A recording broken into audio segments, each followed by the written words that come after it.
আজকে আপনারা এই যে একটা ডিজিটাল প্ল্যাটফর্মের উদ্বোধন করতে যাচ্ছেন, সেখানে হচ্ছে খবরের মধ্যে খবর।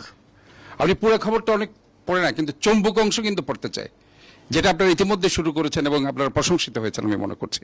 এবং এটার কারণে কি অনেকেই, কারণ 10 মিনিট 15 মিনিট ধরে একটা অনলাইন নিউজ পড়ার এখন অনেকের সময় নয়।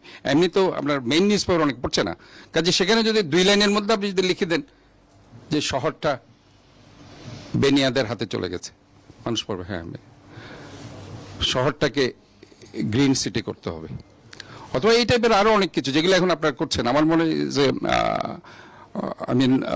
অত্যন্ত ভালো একটা উদ্যোগ আপনারা নিয়েছেন, এবং এই উদ্যোগটা আমার মনে হয় যে সমস্ত সাংবাদিক মহলে যদি এটা আমরা করতে পারি আরো বেশি পরিমাণে, এবং বিভিন্ন চ্যানেল যদি এটা করতে পারে, এটা অবশ্যই উপকৃত হবে, দেশ উপকৃত হবে, জনগণ উপকৃত হবে, এবং এটার মাধ্যমে আমরা নতুন কিছু চিন্তা ভাবনা করতে পারছি, এবং এটার মাধ্যমে আমরা আমাদের শহরটাকে সমৃদ্ধ করতে পারছি।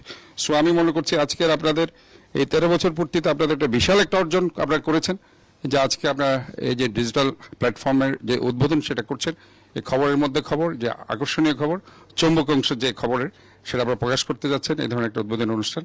সো আমি চট্টগ্রাম সিটি কর্পোরেশনের মেয়র হিসেবে নয়, একজন সেবক হিসাবে আমি বলতে চাই, এই আপনারা এই জন্য অবশ্যই আপনারা একটা ইতিহাসের একটা অংশ হয়ে আছেন। এবং আমি মনে করছি যে আমাদের সবাইকেই আজকে এই ওই যে আগের যে আইসিটি অ্যাক্ট মামলা, এখন আর এটার কোনো ভয় নেই, আপনি ইচ্ছা মতো লিখতে পারবেন। আমার শহরের যদি কোনো সমস্যা হয় আমার বিরুদ্ধে আপনারা লিখবেন, এবং আমি কিভাবে ওই সমস্যাটার সমাধান করব সেটাও আপনাদের আমার মনে হয় লিখতে পারলে এটা আরো বেশি উপকৃত হবে।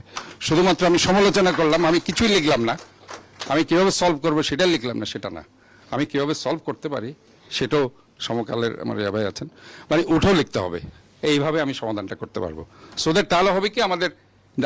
আরেকটা জিনিস আমি আজকে আপনাদের বলতে চাই, যে অনেক সময় আমরা দেখি যে কারোর বিরুদ্ধে আমরা একটা নিউজ করে দিলাম, কিন্তু আমরা করি কি, যার বিরুদ্ধে নিউজ করলাম তার সাথে কথাই বললাম না।